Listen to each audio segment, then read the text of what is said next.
Live from Sydney, I'm Heidi Stroud-Watts. This is Inside, where we dive deeper into the stories that matter with crucial context and sharp analysis. Well, Asian shares are climbing as China vows to take more steps to boost demand. The latest domestic activity data showing consumption grew faster to kick off the year, helping to offset the impact of US tariffs. These levies have been weighing on investors.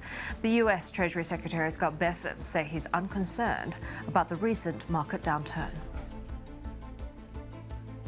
Also ahead, we'll be getting the outlook for ETFs with JPMorgan Asset Management after they launched their guide for APAC. Plus, our exclusive interview with the CEO of NTT Data, one of the top global providers of digital and AI infrastructure, as they look to build out a cable system connecting India to parts of Southeast Asia.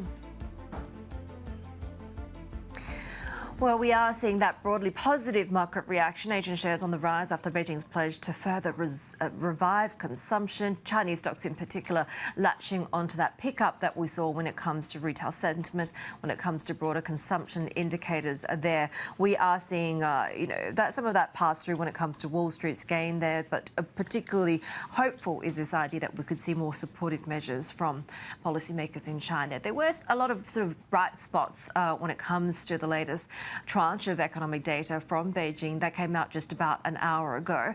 Bloomberg's China correspondent Min Lo joins us now from Hong Kong to break down these numbers and to sort of, I guess give us a takeaway, because the start of the year, this, in terms of seasonality, this is a difficult time of year to get perhaps the most accurate reading anyway.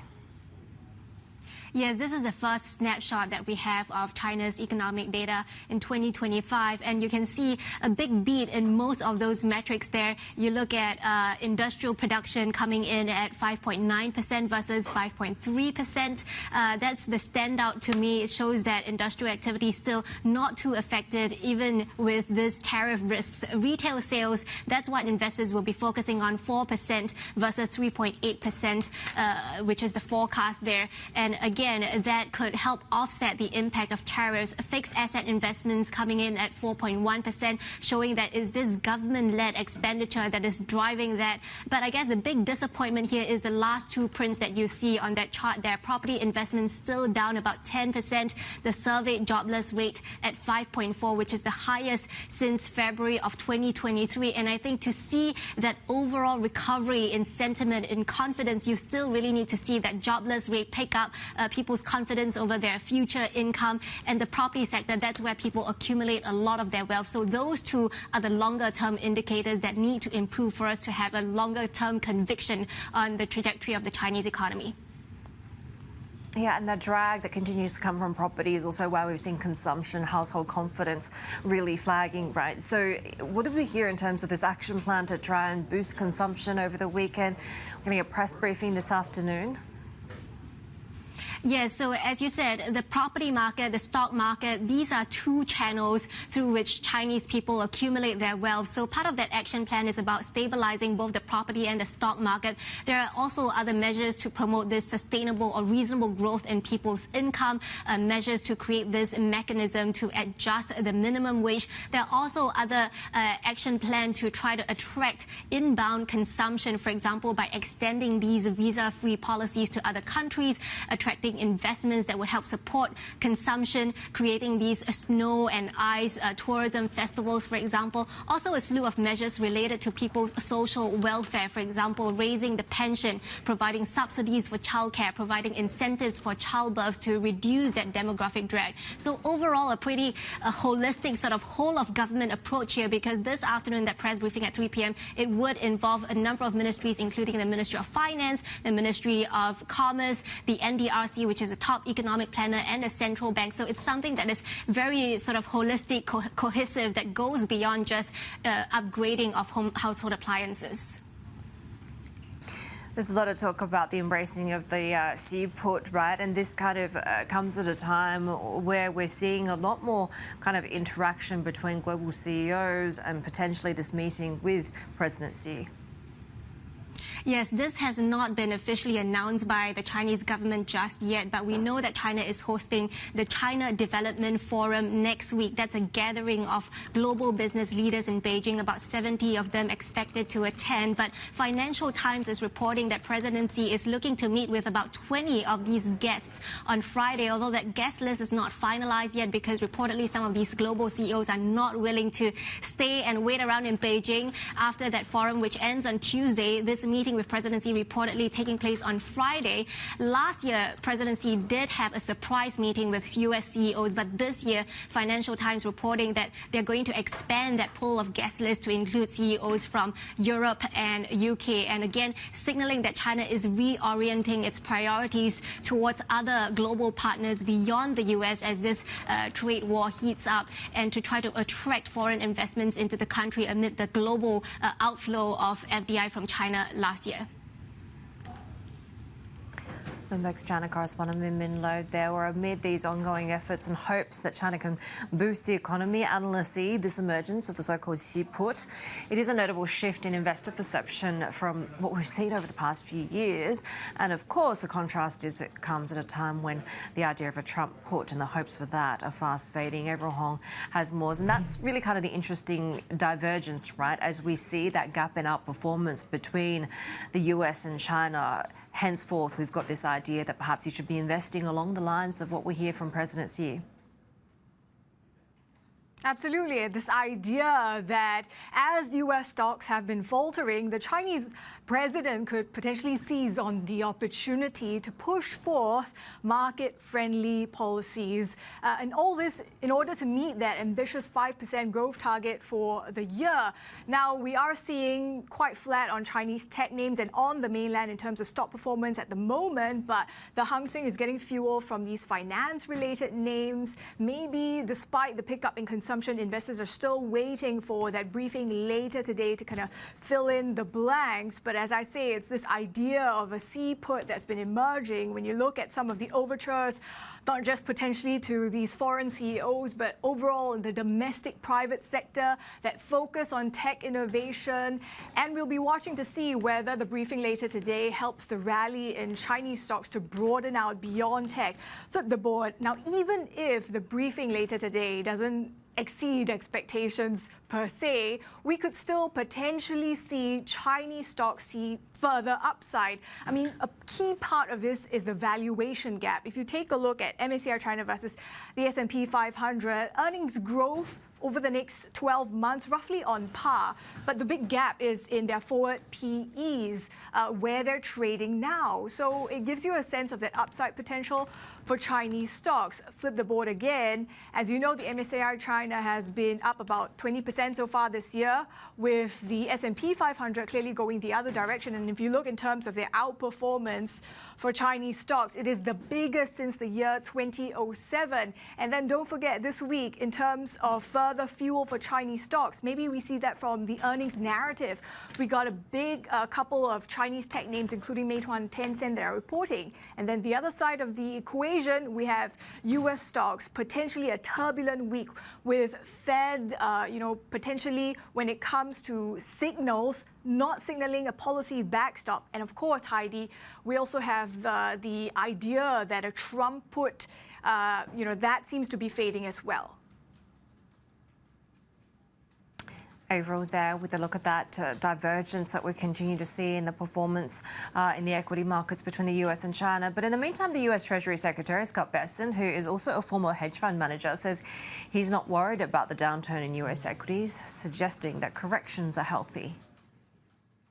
I'm not worried about the markets. Over the long term, if we put good tax policy in place, deregulation, and energy security, the markets will do great. Let's bring now Travis Spence, who's a global head of ETFs at JPMorgan Asset Management, who's along with us. And Travis, really great to have you with us. And, as we're sort of getting to the launch of the ETF guide, I wonder, are you worried about this sort of diminishing US exceptionalism story, particularly when it comes to what sort of flows that you might be seeing into US-focused ETFs? Well, Heidi, thank you very much for having me. It's great to be here with you. I think what we're seeing across the flows, I mean, there's a lot of investor trepidation across the market now, trying to digest all of the additional volatility that's happening and additional uncertainty that's happening across the global markets. I think it's an interesting lens to take through the ETF industry. If you think about this is probably one of the most fundamental shifts that we've seen in the investment management industry. ETFs, and especially since the global financial crisis in 2008, have grown by over 20 times. So that overall industry sits at about 15 trillion today. In fact, last year was a record for ETF inflows at 1.7 trillion, and it was really a record across every single region. So ETFs now represent about 30% of all pooled vehicles globally, and that's up from about 17% just 5 years ago. So I think taking a lens through some of the flows that we're seeing within the ETF industry is a pretty interesting way to see what investors are doing. Particularly when it comes to geographic flows, right? What is that data telling you? So what we've seen year to date, and I mentioned it was 1.7 trillion last year to bring this industry to 15 trillion. So far this year, we've seen about 330 billion go into ETFs. So that's early days, but above a record trend globally. Now, if you take a look below that, what we're seeing are really three key trends. The first is that so we are at record flows, and again, it's early, but we'll see kind of what happens. Secondly is a lot of those flows continue to be in U.S. equities. So when you take a look at the U.S. equity flow, which is about 2/3 of that flow, 80% is still going into U.S. equities. It still has gone into the typical benchmarks, the S&P, the NASDAQ. We're starting to see that shift a little bit. The second trend that I would call out is active management within the ETF wrapper. So I think a common misconception is that ETFs represent just passive investments. That's not right. Actually, active ETFs have been growing at about 50% CAGR over the last 5 years, double the rate of the industry. And inside the active side, there's two key trends that are there. One is ultra-short fixed income. So we're seeing just a big move into fixed income with rates being a lot higher, investors wanting to take a little bit more of a cautious approach. The second key trend has been on derivative income. So having a lower volatility access into equity markets with covered call strategies, which help to not only provide income, but provide a bit of a downside protection against markets, which, again, have been more volatile this year. It would seem like in this sort of volatility environment and the uncertainty of news flow that the active side of the business is really one that, you know, we should be watching more closely this year. Absolutely. I mean, look, we all are familiar with flying. When you get into turbulence, when you're on an airplane, I hope the pilot is taking it off autopilot and really actively managing the aircraft. We think the same within the market. So in a period of heightened volatility, we prefer, as a core active manager, we want investors to be navigating things actively, and we certainly want to be doing that in our portfolios. But that plays out in the trends. You know, this year, active management within the ETF wrapper still represents just about 8% of the overall industry, but this year has taken in 34% of the net flows, and that's up from about 21% last year. So we're really seeing active management in the ETF wrapper become the preferred way and one of the key drivers of this market going forward. Geographically, where else are you kind of seeing the most interest? Because I know there's a number of products being launched when it comes to Taiwan, when it comes to Australia, for example. Can you talk around some of that? Sure. I mean, across the region here, we're definitely seeing the growth pick up. The biggest markets in the region here really have been China. That's the third largest ETF market globally. We continue to see that continue to grow. Australia, Taiwan, and Korea are also other big markets. So our strategy is pretty simple. We are now the leader in active ETFs globally. We want to take some of the best things that have worked in other markets and make sure that they're available to investors across the region here That's things like our derivative income strategies, which, in the U.S., both the two strategies we have, which are JEPI and JEPQ, are the largest active ETFs in the market in the equity space. We're trying to make sure that those are going to be available to investors across the region here. We've launched local structures in Australia, for example, that allow investors to take advantage of those. And we're increasingly seeing either feeder structures or, in future, maybe even listing structures that will allow investors to take advantage of those. As we look at other local markets, Taiwan, we think is really interesting. You've seen a 65% increase in the ETF market over the last year, and they've just started to allow for active ETFs to be launched. So that's a market that we're looking closely at. How much interest is there in, obviously there's been increased flows when it comes to Europe? Yeah, I think, we're seeing an increase in this rotation. I think there's a point of caution in terms of will all the equity flows continue to go into the U.S. In the European market today, about 50% of the equity flows have either gone into global or European equities. So we've started to see a little bit of that transition. And I think investors are starting to look at China. We look at some of the same indicators that you pulled up before in terms of forward PE and that valuation gap between the U.S. and China. That potentially could become interesting. We've only seen about $3 billion of that $330 billion year to date go into China. But I think investors will start to look at that. Yeah, tell us about the potential that you see when it comes to the China business. So we think domestically inside China, there's a big growth opportunity in the ETF market in China. I think active management within China for our broader business in a period where you're seeing a lot of regulations come out, and we're talking about the consumption focus that the PBOC has now and the central bank has. I think that things like that will require adjustments within portfolios. We see increased optimism around China, but again, I think this requires a really active management approach when we invest in China equities, and that's what we try to deliver to our clients across the board. Is it a similar approach in India? Well, we've seen, I think, in February alone, like a 26% decrease in terms of flows into that market. Are you expecting a significant recovery anytime soon? I think India overall will play out over a longer period of time, and I think this is always going to be a market that's going to be interesting for international investors. We've seen a lot of focus on that over the last couple of years, and this is something that again we see as a long-term trend, long-term investment trend. But it is a market that we are keenly focused on, and one that we see some value in over the long term. Can you tell us about some of the sector flows? Because obviously it's been a big few years for tech, but some of that exuberance seems to be drying up over AI and over just the sheer amount of investment that's gone in for still, I guess, questionable outlook for return, right? Are you seeing that in terms of a diminishing of enthusiasm or not really?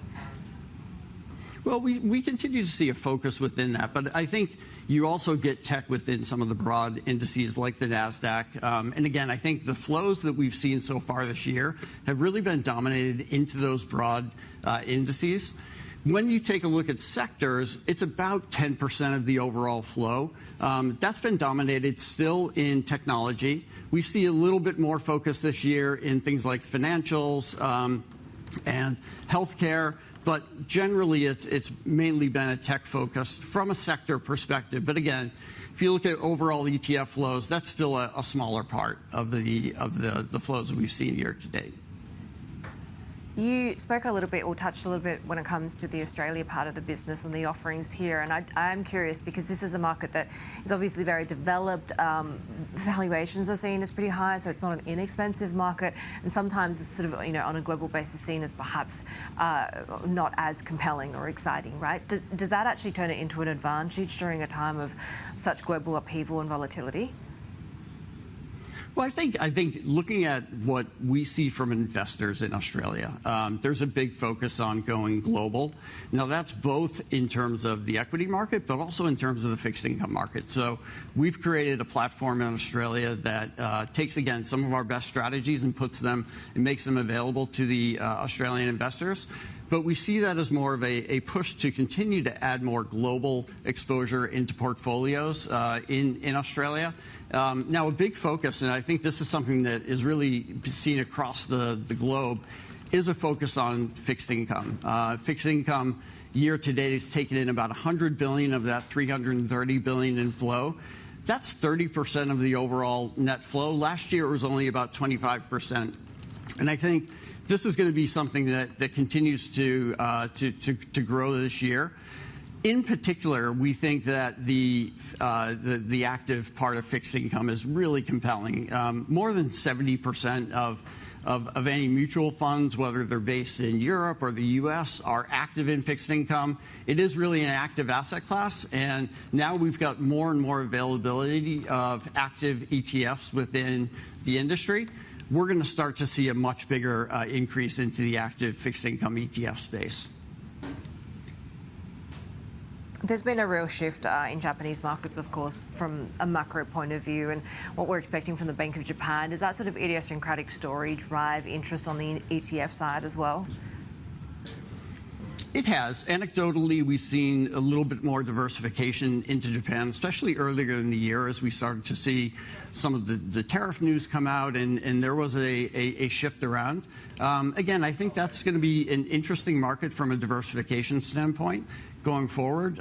So we have seen a bit of that so far this year. Not as pronounced as some of the other sectors that we've talked about, but one to watch for sure as we go through the year. Travis, really great to have you with us. Travis Spence of JPMorgan Asset Management there. Still ahead this hour on Insight, we'll be speaking with Abhijit Dubey, who's the CEO of NTT Data, on their plans to lay one of the longest undersea cable networks in Asia as demand for AI infrastructure continues to surge. This is Bloomberg.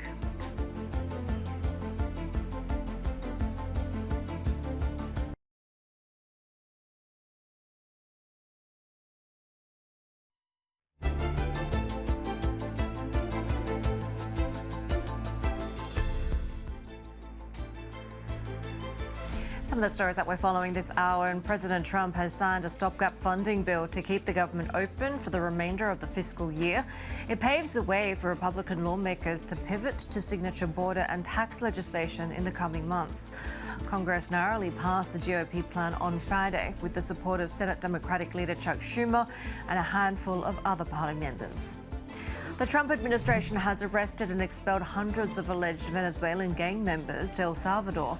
The US is paying El Salvador to hold the Venezuelans under an agreement brokered with El Salvador's president, Nayib Bukele.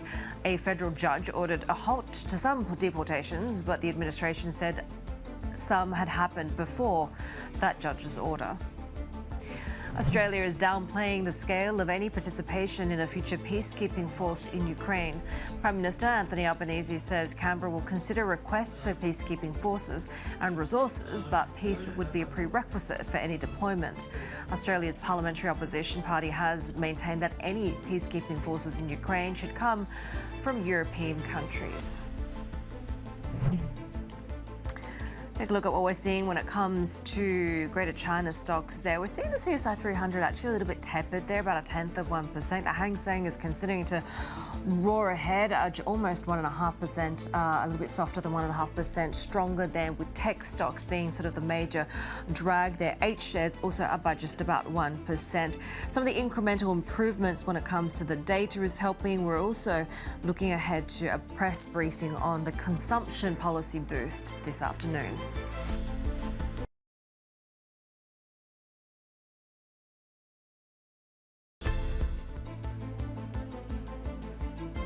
Welcome back. You're watching Insight. Well, Chinese search giant Baidu has released a new AI model that can articulate its reasoning. The firm is looking to regain momentum against up-and-coming rivals, the likes of DeepSeek, and established competitors such as Alibaba. Let's bring up Bloomberg Intelligence senior analyst Robert Lee. So, Robert, what's the offering that we're seeing from Baidu? And I guess tell us a little bit about the competitive landscape at the moment.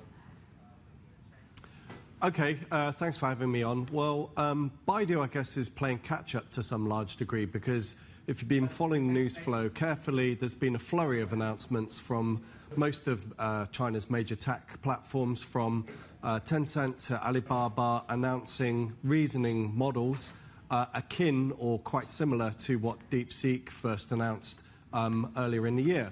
So Baidu is the latest company to develop and put forward their reasoning model. So I guess it demonstrates that they're staying in the game. But I guess as we've spoken before, it's an intensely competitive environment in the China AI sector. There is a low level of product differentiation between the different companies. Switching costs are low. In many aspects, it's a highly commoditized sector on the software side. So that makes it a challenge for everybody, including Baidu, to monetize and ultimately deliver any sort of return on investment, which remains a more distant prospect at this point. Is there optimism that they are still competitive when it comes to these AI releases, given that we've seen a couple of very recent developments when it comes to what we have from DeepSeek, the agentic progress being made by Manus, for example? Is this sort of a race to who can be the most developed most quickly, or is there space for that sort of catch-up play as well? Yeah, well, again, cast your mind back probably 2 years ago or so. Baidu was rightly seen as the leader in China's AI software side. They had a degree of first mover advantage. They were well ahead of the pack, but progressively over the last 18 months to 2 years, we've seen the big tech platforms catch up, and then more recently, we've seen the disruptive entry of DeepSeek into the market. So this news sort of highlights that Baidu is still staying in the game, but as I said, the level of product differentiation between these reasoning models is relatively low.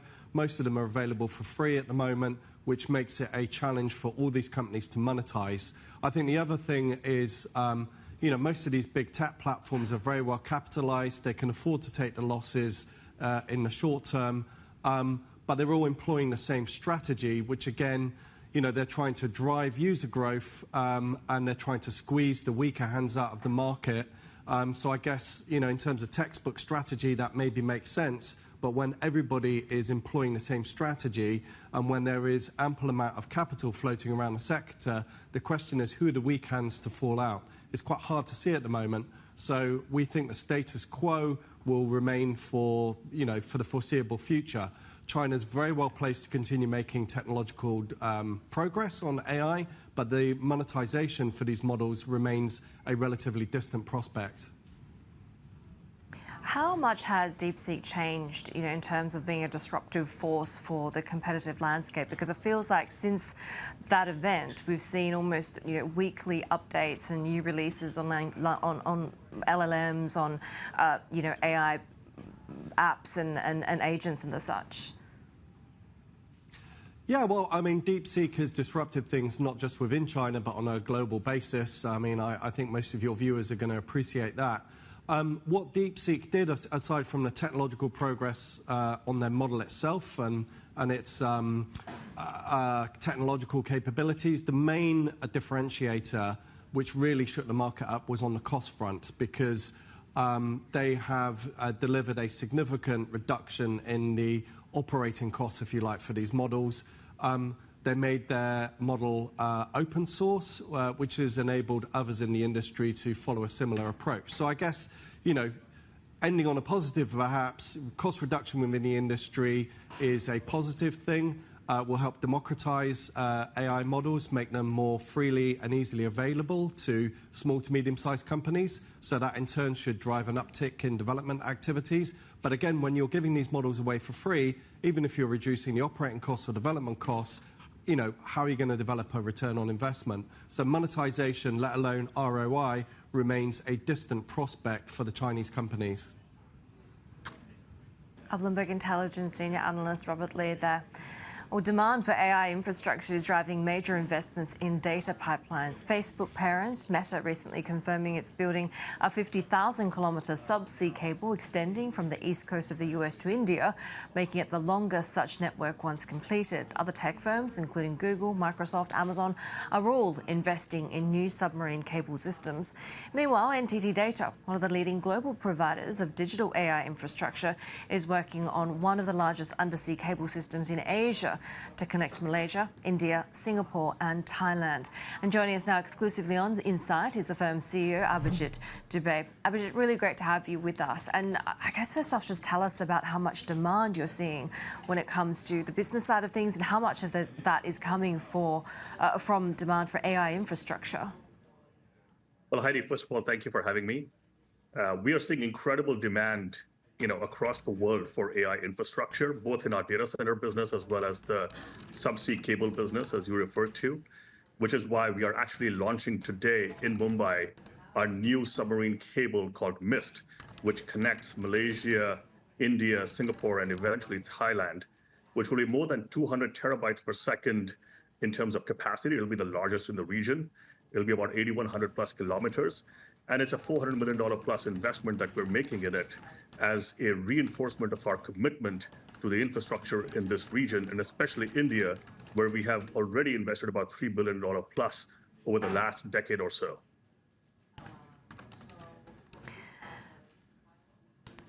At what point do you expect this, both the investment and the demand to potentially peak, or is it sort of too early in the process to be talking about that? I think we are very early in this process. I think AI is going to be bigger than the internet. As did happen with the internet, I think what we're going to see is a massive investment cycle. There will likely be a slowdown, just like it happened in the internet, but then the new winners will emerge post that, just like we have the Magnificent Seven now.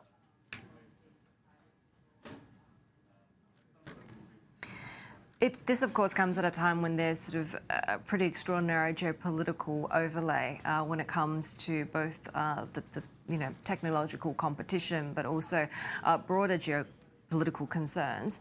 How much does that inform, I guess, the focus when it comes to security, in particular, with these projects? I think security is absolutely paramount. So we have always taken the approach of responsible innovation. So we spend about 30% of our profits on innovation and cutting-edge research.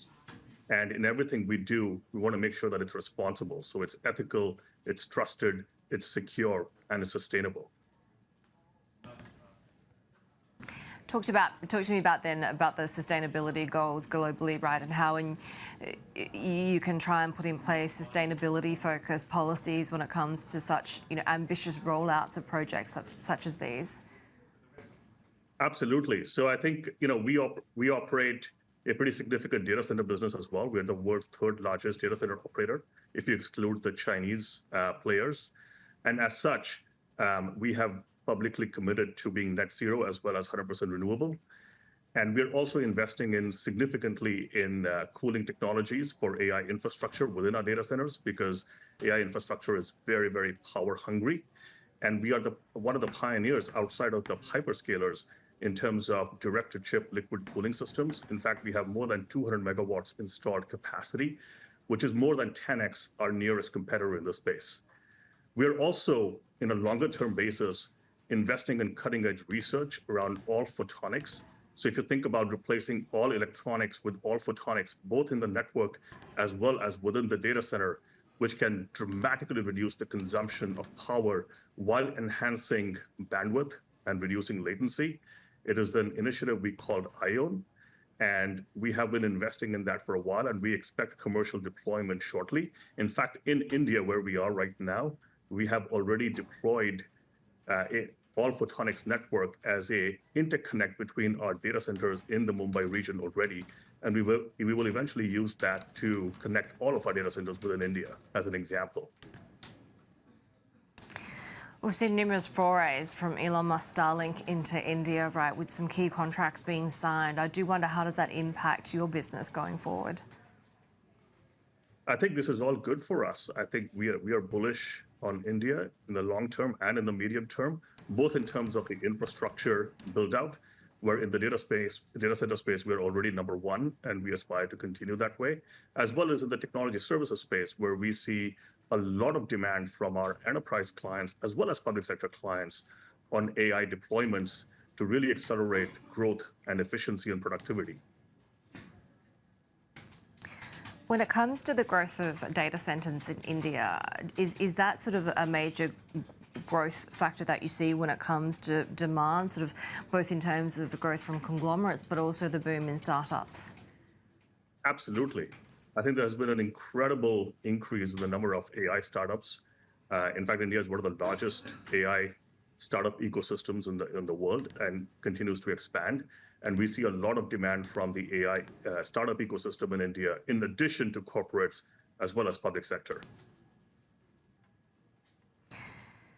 When it comes to the broader geopolitical and trade environment, of course, markets are super concerned about the ricochet effects of Trump's trade war. Has that impacted your outlook at all, or perhaps some of the measures that as a company you're taking to be able to avoid disruptions, avoid impact when it comes to supply chain issues, for example? Yes, I think there is an impact. It is a little bit more nuanced in terms of how I would describe it. So in our data center business, of course, we buy a lot of mechanical and electrical equipment from suppliers, but we have very standardized products, we have scale, and we have long-term contracts with our suppliers. So if they need to reconfigure their supply chain, we think we can navigate that pretty easily. The steel and aluminum tariffs, which are used in data center construction, are not really that impactful because they are a pretty small percentage of a typical data center construction cost. Now, if you move over to our technology services business, we do find that many of our clients in specific industries like manufacturing, automotive, aerospace, CPG, and retail have a sort of a wait and watch attitude in terms of what's going to happen with the tariffs. I think the faster we get through this current phase of uncertainty, the better we're all going to be, because the worst thing is uncertainty effectively seizes up all discretionary spend and large projects. And so we're still waiting to see how that will all play out. But on the other hand, there are other sectors like banking, et cetera, which continue to be quite bullish in terms of where they are in terms of their future as well as their technology spend. So it's a little bit more nuanced and mixed. But as I said, I think the faster we can get through this period of uncertainty, the better off all of us will be. That's interesting. So I do wonder, are you already starting to see the impact of that uncertainty on decision-making, on investment decisions, and the ability for clients or partners to be able to, commit these levels of investment? And I think conversely, once you see that pullback, how easy do you think it will be for that to bounce back? Yes, we are seeing in certain sectors, we are seeing a pause until things become clearer, especially on the supply chain sort of operations side of the house. The good news is that most of our clients, as we talk to them in these sectors, they actually have built out scenarios and the plans for how they're going to reconfigure the supply chain and what it means from a technology enablement standpoint. So they will be ready to act as soon as the picture gets clearer in terms of the tariff situation and the macroeconomic uncertainty. There's a lot of macroeconomic uncertainty when it comes to China, but still quite a lot of hope and enthusiasm that the government, through policymaking, can turn that around, right? What are your ambitions and plans and strategy when it comes to that market? We are not a big player in China. We are obviously a Japanese company, and so we don't really have a big presence in China. We do a lot of work for multinational clients who have presence in China, but China is not a growth market for us per se. We've talked a bit about the demand that's coming through from AI build-out, but how do you use or implement AI to be able to power your own business? Yeah, we are a tech services business. So of course, whether we are doing software development or software engineering for our clients, or doing consulting engagements for our clients, or actually managing and operating customers' environments on their behalf, we are actually embedding AI into all of those operations with the idea that we will be much more productive and efficient in all of them. We're also deploying it internally within all of our functional domains, whether it's in legal, it's in HR, in finance, in all the back office and mid office processes. And the intent is to get a significantly higher level of efficiency and productivity than we have seen in the past. Abhijit, really great to have you with us, and we appreciate your time today. Abhijit Dubey, who's the CEO at NTT Data. We do have some breaking news when it comes to the fashion retailer Forever 21 now filing for Chapter 11 bankruptcy protection in Delaware, according to the recent statement. The estimated liabilities coming between $1 to $10 billion, with estimated assets of 100 million, I should say, to 500 million, according to that court filing. There's been a plan of support agreement with secured lenders, and they continue to market that process to get interest from the sale of some or all of Forever 21's assets there. They could then, if that's successful, pivot away from a full-scale wind down of operations to facilitate, I should say, a going concern transaction there. The stores in the United States, as well as the website, will remain open even as the company begins winding down operations there. So we had been expecting this because efforts to find a buyer for the retailer to avoid a liquidation have so far failed. And we had heard just a few days ago there were still talks ongoing with at least one bidder. But certainly at the height of its popularity, Forever 21 had operated more than 500 locations in the US, at least 800 operations worldwide, but that has shrunk in recent years as well. And we had previously reported that they were looking to close almost 2/3 of its locations as part of that bankruptcy process. Well, coming up, Indian Prime Minister Narendra Modi praises President Trump as a man of courage in a rare podcast interview. We have the details next. This is Bloomberg.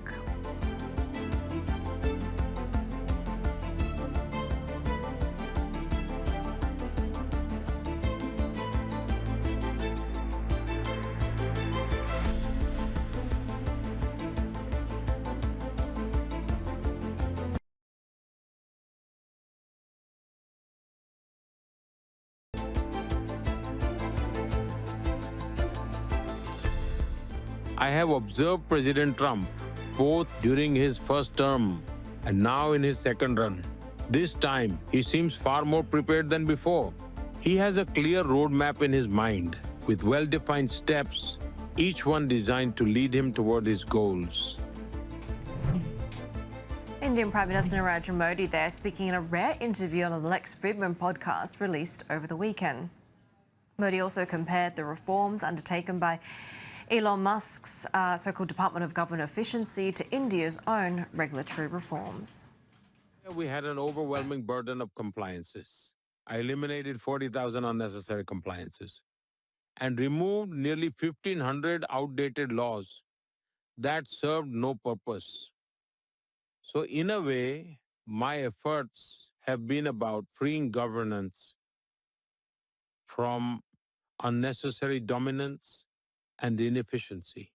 And naturally, when bold changes happen, just like Doge's mission, they become a topic of discussion worldwide. Well, let's bring Bloomberg's government reporter in South Asia, Swati Gupta. And Swati, pretty unusual in both this format and just an interview full stop from Modi. What did we learn? The Prime Minister doesn't generally give interviews to foreign media, so this is unusual, and the format as well. Speaking on a podcast for more than 3 hours with Mr. Fridman. So, I mean, India is trying really hard to smooth the way with the US, and with Donald Trump coming in, I think all the countries are scrambling to make sure that they don't get hit with too much in the tariff war, and India has been working for the past 3-4 months to kind of limit whatever the US can actually sanction them on. So this is another attempt by Modi to reach out to the US and say that we are similar leaders, we think the same way, we like the same things, we like big rallies and walking around in stadiums, and we have an incredibly close relationship. And that is something that Prime Minister Modi has iterated over and over again. And India has been making concessions when it comes to the US to try and appease the Trump administration. He was one of the first to sort of meet with him after the election, right? So are we seeing these overtures make a difference when it comes to exempting India potentially from some of the trade side of President Trump's ire? Yes, to some extent. India made very quick overtures to the US, and Mr. Modi was one of the first foreign leaders to get into the White House and have a sit down with him.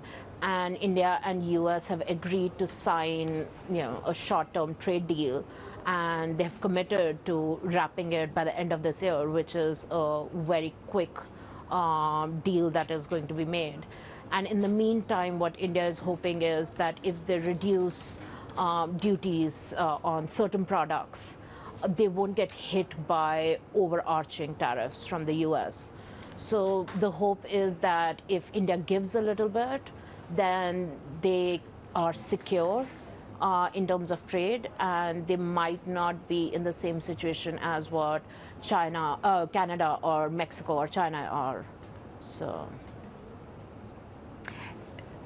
Lex Fridman, for people who are unfamiliar with the podcast, he's an AI researcher at MIT, right? Is this quite an unusual choice of platform for Modi? And, what was the strategy here in terms of communications, I guess? Who was he aiming this conversation to go to? So over the years, we've seen Mr. Modi not interact one-on-one with traditional media. He doesn't do press conferences. He rarely sits down for interviews. They are mostly around the time when we have national elections in the country. But when he has picked, sure, he goes with the traditional media in India, but he also does a few unusual ones. He's trying to hit brackets of people who might not be watching the regular news. So he will go with influencers on social media and have a sit down with them. And in this case with Mr. Fridman, who is in AI and would largely appeal to that kind of tech-first audience. Bloomberg's government reporter in South Asia, Swati Gupta there.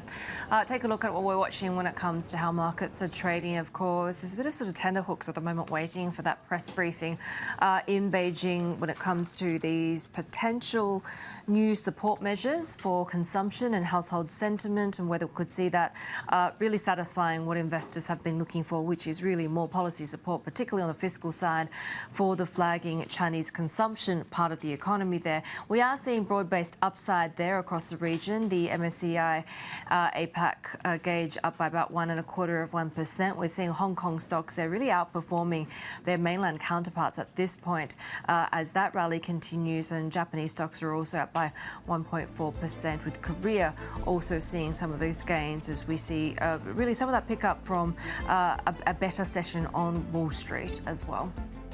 Well, that is it for Insight. Horizons Middle East and Africa is next. This is Bloomberg.